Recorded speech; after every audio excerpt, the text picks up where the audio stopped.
28 मई मार्च माघ पूर्णिमा से अनिश्चितकालीन भूख हड़ताल में शामिल रहे और पुलिस लोगों ने रात में प्रशासन ने उठा के ले गया। उसके बाद जो धरना स्थल दिया गया था दोमुहान संबोधि द्वार पर, वहाँ पर भी डटे रहे और बुद्ध पूर्णिमा के होने के बाद यहाँ निंगमा मोनास्ट्री के पिछले हिस्से में ब्लॉक नंबर 6 में रूट इंस्टीट्यूट के सामने यहाँ पर भी ये जो लगातार कंटिन्यू हम लोग बैठे हुए हैं, इनसे विचार जानते हैं कि उन्होंने क्या महसूस किया है, क्या देखा है, क्या समझा है। नागदम्मा रक्षित जी, बोलिए अपने विचार। जय भीम। 12 फरवरी से हम लोगों ने ये आंदोलन का शुरुआत की।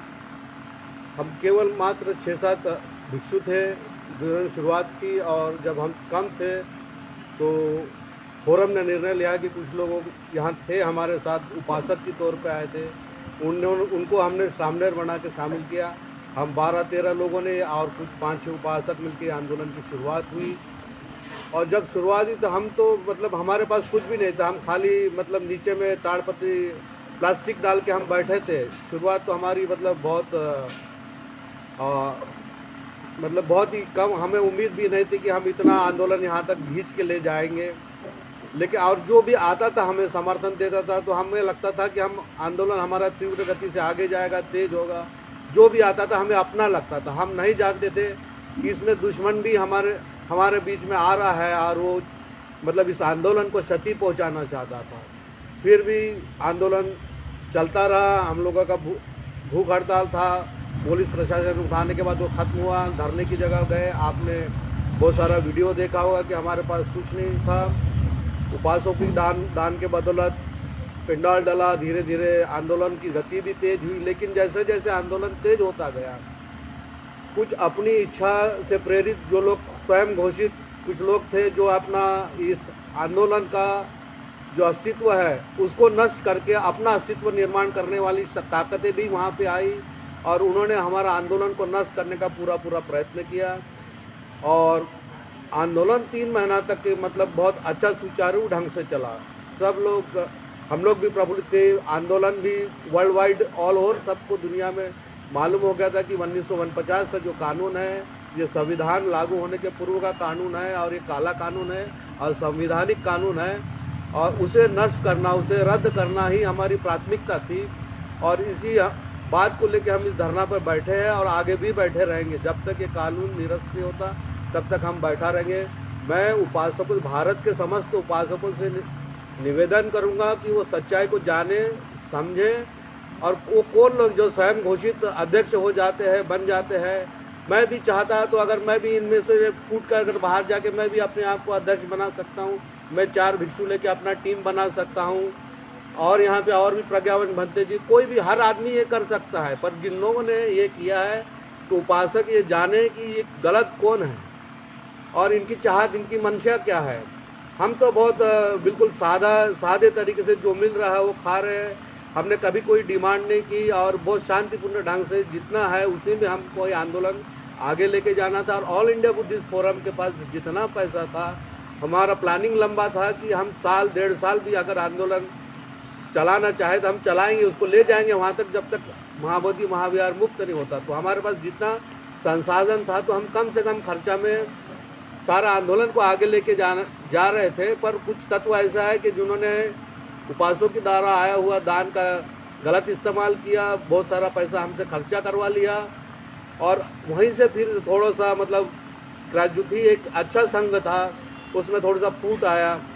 और आपने 9 तारीख के बाद जो भी घटनाक्रम अभी आपके सामने है, भारत और पाकिस्तान का जो युद्ध था, प्रशासन की तरफ से ऑल इंडिया बुद्धिस्ट फोरम पे दबाव था कि वो कुछ समय तक के आंदोलन स्थगित करें। राष्ट्र हित में हम आंदोलन स्थगित करने का बात के लिए मंजूर हो गए थे। तो उन्होंने कुछ विरोधी तत्व थे, उन्होंने घोषणा कर दी है कि लामा ने, ऑल इंडिया बुद्धिस्ट फोरम में लामा ने, भंते प्रज्ञाशील ने आंदोलन भेज दिया।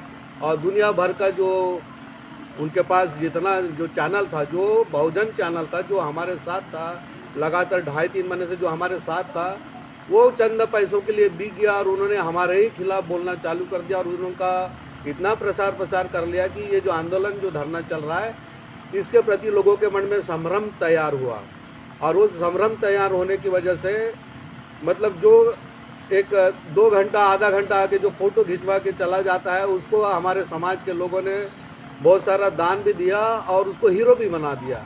और उसे अभी बताया जा रहा है कि वो महाबोधि महाविहार विरासत का मालिक है, जो कभी एक दिन भी यहाँ 12 घंटे भी नहीं बैठा, उसे महाबोधि महाविहार का विरासत का मालिक बनाया जा रहा है। तो लोग बुद्धिमान हैं, लोग इस चीज़ों को समझे। जो लोग बैठ रहे हैं, आप रोज वीडियो देख रहे हैं, कौन भंते जी यहाँ बैठे हैं, उनका वीडियो आप रोज देख सकते हैं कि ये आंदोलन में लगातार 106 दिन से कौन कौन बैठे हैं। आप समझ सकते हैं कि जो खाली फोटो खिंचा रहा है और जा रहा है, कलेक्ट कर रहा है, आपसे आपकी भावनाओं के साथ खिलवाड़ करके आपसे पैसा लिया है। और वही लोग हमसे पूछ रहे हैं ऑल इंडिया बुद्धिस्ट फोरम से कि आप हिसाब दीजिए। और मैं जानना चाहता हूँ उपासकों की तरफ से कि वो उपासक वो लोग क्यों नहीं पूछ रहे कि आपने जो कलेक्शन किया है उसका क्या हुआ है। और आप अभी अगर जेल में हैं तो आपने वो पैसा अपनी जमानत रकम भर के आपने अपनी जमानत क्यों नहीं करे। आपके पास लाखों रुपया है, हमारी जानकारी में है, आपने 40 से 50 लाख रुपए आपने जब लोगों से दान स्वरूप लिया है तो आप 10 लाख 20 लाख रुपए जमानत भर के आप अपनी जमानत कर अनामत रकम भर के अपनी जमानत कर सकते हैं। पर हम जानते हैं आप जानबूझ के जेल में हैं, आप हीरो बनना चाहते हैं। हमने आपके बारे में सारी जानकारी जुटाई है। आप ब्रांड एम्बेसडर बनना चाहते हैं। आपने किसी से कहा है, वो भंते जी हमारे साथ है, आपने किसी से कहा कि आप ब्रांड एम्बेसडर बनना चाहते हैं। और आपने कहा कि हम एक झूठा चेक महाराष्ट्र में खड़ा होंगे, एक झूठा चेक 10 लाख का 8 लाख 10 लाख का एक झूठा चेक हम लोगों में स्टेज में दिखाएंगे कि हमको किसी ने दान किया। और महाराष्ट्र के लोग तो फिर कंपटीशन करेंगे, वो दानी हैं, किसी ने 10 लाख का चेक दिया तो कोई 12 लाख का देगा, कोई 15 लाख का देगा। तो आपकी जो सोच है बहुत ही निंदनीय है।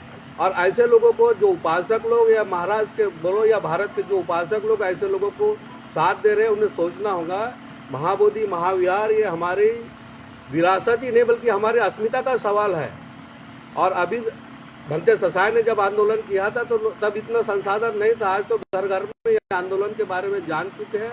और लोग ऐसे, मैं सभी उपासकों से, भारत के जो अम्बेडकरवादी उपासक हैं, जो बौद्ध के अनुयायी हैं, उनसे निवेदन करूंगा कि वो सत्य को जाने और अच्छा और सही पक्ष की तरफ से निर्णय लें और हमें समर्थन करें। ये आंदोलन बहुत लंबा चलेगा।